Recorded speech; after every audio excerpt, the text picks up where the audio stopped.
So ఇప్పుడే మనం చూసుకున్నట్లయితే ఏపీలో మనం చూసుకున్నట్లయితే ఏపీ సంబంధించి వెదర్ రిపోర్ట్తో మేము ముందుకైతే రావడం జరిగింది. ఏపీ తెలంగాణలో ఏ విధంగా ఉండబోతున్నాయి ఏంటి అనేది అయితే మనం ఇప్పుడు చూడబోతున్నాం. మనం చూసుకుంటే గురువారంకి సంబంధించి కొంతవరకు అయితే ఆకాశం మారింది. ఇప్పుడు మనకు శుక్రవారంకి సంబంధించి వెదర్ రిపోర్ట్ అయితే మనం అయితే చూడబోతూ ఉన్నాం అనమాట.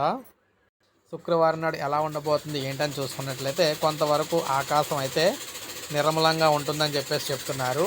అయితే మనం చూసుకున్నట్లయితే మనకి గుంటూరు, కృష్ణా, అదేవిధంగా పశ్చిమ గోదావరి, దాంతోపాటు ఏజెన్సీ ప్రాంతమైన ఈస్ట్ గోదావరిలోను, దాంతోపాటు ఏజెన్సీలోని ఈ విశాఖ, అదేవిధంగా విజయనగరం, కొంతవరకు ఈస్ట్ గోదావరిలోని తీర ప్రాంతం, వీటిల్లోని ఏపీకి సంబంధించి వర్షాలు అయితే రాబోతున్నాయి. దాంతోపాటు చిత్తూరులోను కొన్ని ప్రాంతాల్లో వర్షాలు రాబోతున్నాయి. ఇక తెలంగాణలో చూసుకున్నట్లయితే ఆంధ్రప్రదేశ్, ఛత్తీస్గఢ్ని ఆనుకున్న జిల్లాలు ఏవైతే ఉన్నాయో ఆ జిల్లాలో అంటే ఖమ్మం జిల్లాలో ముఖ్యంగా ఆ తెలంగాణలో అయితే వర్షం రాబోతుందన్నమాట.